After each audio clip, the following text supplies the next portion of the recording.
कोई भी electric motor के नेम प्लेट पर जो इन्फॉर्मेशन शो किया जाता है उसका मतलब क्या होता है, इस लेक्चर में हम लोग काफ़ी डिटेल में समझेंगे। अगर आप इलेक्ट्रिकल फील्ड से जुड़े हुए हैं या फिर इस फील्ड में वर्क करते हैं तो ये वीडियो आपके लिए काफ़ी इन्फॉर्मेटिव होने वाला है। टॉप में मैन्युफैक्चरर डिटेल दिखाया गया है, किस मैन्युफैक्चरर ने इस मोटर को डिज़ाइन किया है। लाइक इस मोटर को सीमेंस कंपनी के द्वारा डिज़ाइन किया गया है। नेम प्लेट पर PH3 लिखा हुआ है, इसका मतलब है कि जो मोटर है वो 3 फेज सप्लाई से ऑपरेट होगी एंड वो एक 3 फेज मोटर है। इस मोटर में वोल्टेज रेटिंग 415 दिखाया गया है एंड साथ में डेल्टा का सिंबल दिखाया गया है। इसमें डेल्टा सिंबल ये शो करता है कि जब भी इस मोटर को 415 वोल्ट की 3 फेज AC सप्लाई प्रोवाइड करेंगे तो मोटर में सप्लाई डेल्टा कनेक्शन के थ्रू देना होगा। अगर स्टार कनेक्शन के सिंबल होगा तो हमें स्टार कनेक्शन के थ्रू 3 फेज AC सप्लाई देनी पड़ती। यहाँ पर ऑर्डर नंबर शो किया गया है, this is order number of this motor. इस ऑर्डर नंबर की नीड हमें तब पड़ेगी जब मोटर का कोई इंपॉर्टेंट पार्ट डैमेज हो जाता है, तो उस पार्ट को ऑर्डर करने के लिए हमें ऑर्डर नंबर की नीड पड़ती है। This order number is very important to receive exact part of your motor. इस ऑर्डर नंबर के बिना आप अपने मोटर का एग्जैक्ट पार्ट रिसीव नहीं कर सकते हैं। ऑर्डर नंबर के आगे IEC नंबर दिखाया गया है। IEC का मतलब होता है इंटरनेशनल इलेक्ट्रोटेक्निकल कमीशन। IEC एक ऑर्गेनाइजेशन है जो कि इलेक्ट्रिकल के लिए रूल बनाती है एंड कोई भी इलेक्ट्रिकल इक्विपमेंट जब हम लोग डिज़ाइन करते हैं तो उस रूल को फॉलो करना पड़ता है। इसके बाद यहाँ पर IS के साथ में रेफरेंस नंबर लिखा हुआ है। इसका मतलब क्या है? IS का मतलब होता है इंडियन स्टैंडर्ड एंड रेफरेंस में जो नंबर दिखाया गया है वो ये शो कर रहा है कि this is a type of 3 phase induction motor. Reference code ये शो कर रहा है कि इंडियन स्टैंडर्ड के हिसाब से यह मशीन 3 फेज इंडक्शन मोटर है। यहाँ पर ड्यूटी S1 लिखा हुआ है, इसका मतलब है कि जो यह मोटर है वो एक टाइप की कंटिन्यूअस ड्राइव मोटर है। S1 का मतलब होता है कंटिन्यूअस ड्राइव, मतलब इस मोटर को हम लोग कंटिन्यूअसली ऑपरेट कर सकते हैं without any interruption. Induction motor में ड्यूटी की अगर बात करें तो S1 से S10 तक ड्यूटी साइकिल होती है। अगर कोई मोटर नेम प्लेट पर आपको S2 लिखा हुआ मिलेगा, वो शॉर्ट टाइम ड्यूटी को शो कर रहा है। उस मोटर को हम लोग कंटिन्यूअसली ऑपरेट नहीं कर सकते हैं। कुछ टाइम ऑपरेट होने के बाद उस मोटर को काफ़ी लंबा टाइम तक रेस्ट देना होगा।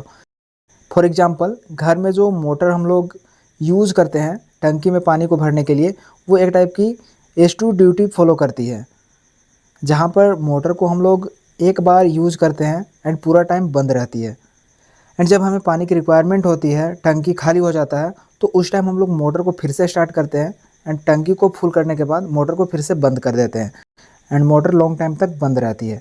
यहाँ पर मोटर की IP रेटिंग दिखाया गया है। IP का मतलब होता है इनग्रेस प्रोटेक्शन। मोटर पर IP रेटिंग 55 दिखाया गया है। इसमें फर्स्ट डिजिट जो 5 है इसका मतलब होता है डस्ट, जिसका वैल्यू 0 से 5 तक होता है एंड सेकेंड डिजिट का मतलब होता है वाटर रेजिस्टेंट, जिसका रेटिंग 0 से 8 तक होता है, जिससे हमें ये पता चलता है कि मोटर डस्ट एंड वाटर से खुद को कितना प्रोटेक्ट कर सकती है। अगर किसी मोटर के नेम प्लेट पर IP रेटिंग 68 देखने को मिलेगा तो इसका मतलब है कि वो मोटर डस्ट एंड वाटर से 100% प्रोटेक्टेड है। वाटर एंड डस्ट उस मोटर को अफेक्ट नहीं करेगा। यहाँ पर डेट लिखा हुआ है, इसका मतलब है कि मोटर को कब बनाया गया है, मोटर मैन्युफैक्चर कब हुआ है। जैसा कि यहाँ पर 2025 लिखा हुआ है, मतलब 2025 में इस मोटर को डिज़ाइन किया गया है। डेट के आगे सीरियल नंबर दिखाया गया है।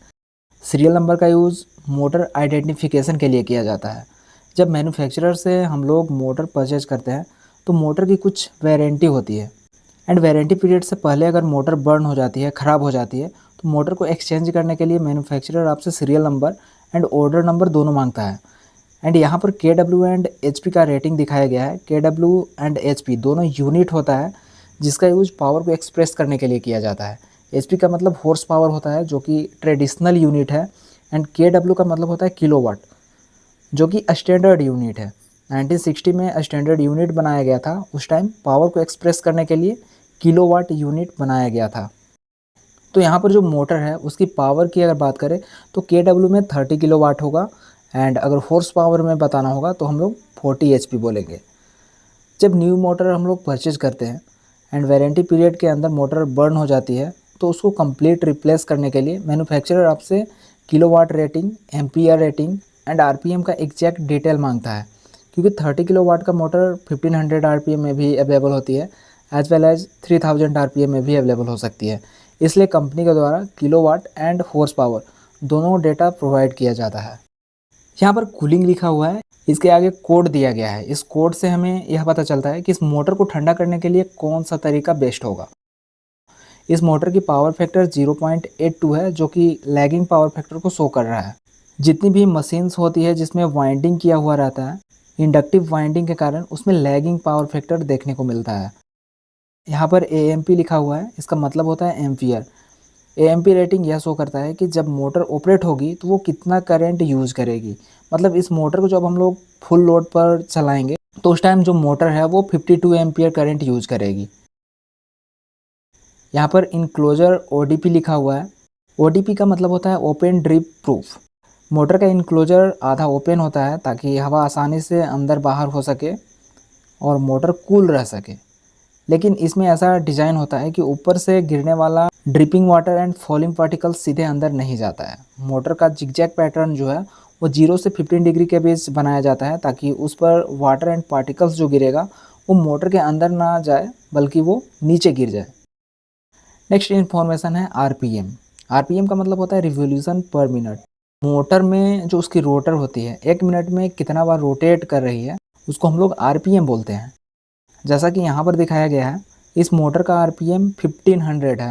मतलब इस मोटर की रोटर 1 मिनट में 1500 टाइम रोटेट करेगी।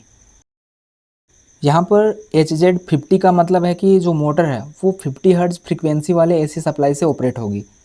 हर मोटर में केवीए कोड दिया जाता है एंड इस मोटर का केवीए कोड G है। G का मतलब है कि जो मोटर है वो 5.9 केवीए पर एचपी तक अप्रोक्सीमेटली ऑपरेट हो सकती है। 40 एचपी को 5.9 से मल्टीप्लाई करेंगे तो वैल्यू मिलेगा 236 केवीए। मतलब इस मोटर को जब हम लोग स्टार्ट करेंगे तो इसका स्टार्टिंग कैपेसिटी 236 केवीए होगा। यहाँ पर फ्रेम डायमेंशन दिखाया गया है, दैट इज़ 286T। इस कोड से ही पता चलता है कि जो आपके पास मोटर है उसके फ्रेम का डायमेंशन कितना है। एज वेल एज हमें यह भी पता चलता है कि मोटर की जो शाफ्ट है उसका ग्राउंड से कितना हाइट है। एंड इंडक्शन मोटर की जो फ्रेम कोड है उसको IEC डिसाइड करती है। एज वेल एज नेमा के रूल को भी फॉलो करके फ्रेम कोड बनाया जाता है। नेमा stands for national electrical manufacture association. Next information है EFF86%। इसका मतलब है इफ़िशियंसी एंड इस मोटर की इफ़िशियंसी 86% है। इफ़िशियंसी से यह पता चलता है कि मोटर में हम लोग कितना पावर सप्लाई कर रहे हैं एंड उसके अकॉर्डिंग आउटपुट पर कितना प्रोडक्शन हमें मिल रहा है। कोई मोटर 100% इफ़िशियंसी प्रोवाइड नहीं करती है क्योंकि बहुत सारे इलेक्ट्रिकल लॉसेज देखने को मिलता है, like eddy current loss, hysteresis loss, जिसके कारण मोटर की इफ़िशियंसी 100% नहीं मिलती है। इंडक्शन मोटर डिफरेंट पोल का हो सकता है, जैसा कि यहाँ पर 4 पोल दिखाया गया है। इस मोटर की इंसुलेशन क्लास F है। F एक कोड होता है जो कि इंसुलेशन के क्वालिटी को डिटरमाइन करता है। F कैटेगरी का जो इंसुलेशन होता है वो 155 डिग्री सेल्सियस तक टेम्परेचर को सस्टेन कर सकती है। इस मोटर का AMB रेटिंग 50 डिग्री सेल्सियस है जो कि इन्वायरमेंट टेम्परेचर को डिनोट करता है। इस मोटर को हम लोग मैक्सिमम 50 डिग्री सेल्सियस तक टेम्परेचर में यूज कर सकते हैं। 50 डिग्री सेल्सियस से ज़्यादा टेम्परेचर में अगर हम लोग इस मोटर को ऑपरेट करेंगे तो मोटर बर्न हो सकती है। सर्विस फैक्टर हमें यह बताता है कि आपके पास जो मोटर है उसको ओवरलोड के कंडीशन में कितना HP तक रन करा सकते हैं। यह मोटर 40 HP की है, सो हम लोग सर्विस फैक्टर से 40 HP को मल्टीप्लाई करेंगे तो वैल्यू मिलेगा 46 HP। मतलब इस मोटर को ओवरलोड के कंडीशन में हम लोग 46 HP तक ऑपरेट करा सकते हैं। 46 HP से ज़्यादा लोड अगर इंक्रीज़ हुआ तो मोटर डैमेज हो जाएगी।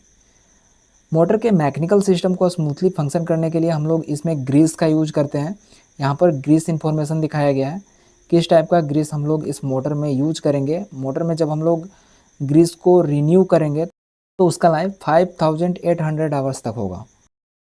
यहाँ पर ग्रीस क्वांटिटी को दिखाया गया है जो कि 2 कैटेगरी में डिवाइडेड है।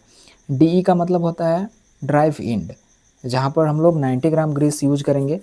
एंड NDE का मतलब होता है नॉन ड्राइव इंड, जहाँ पर हम लोग 70 ग्राम ग्रीस यूज करेंगे। एंड यहाँ पर बियरिंग इन्फॉर्मेशन दिया गया है। Drive end and non drive end पर कौन सा बियरिंग यूज होगा उसका इन्फॉर्मेशन कोड के थ्रू दिखाया गया है। एंड यहाँ पर CE का मतलब होता है कमिटी यूरोपियन, मतलब इस मोटर को डिज़ाइन करते टाइम यूरोपियन कमिटी का रूल फॉलो किया गया है। तो इस तरह से कोई भी टॉपिक को अगर आप इजी वे में समझना चाहते हैं तो चैनल को सब्सक्राइब कर लें और बेल आइकन को भी प्रेस कर लें ताकि वीडियोज आप तक पहुंच सकें।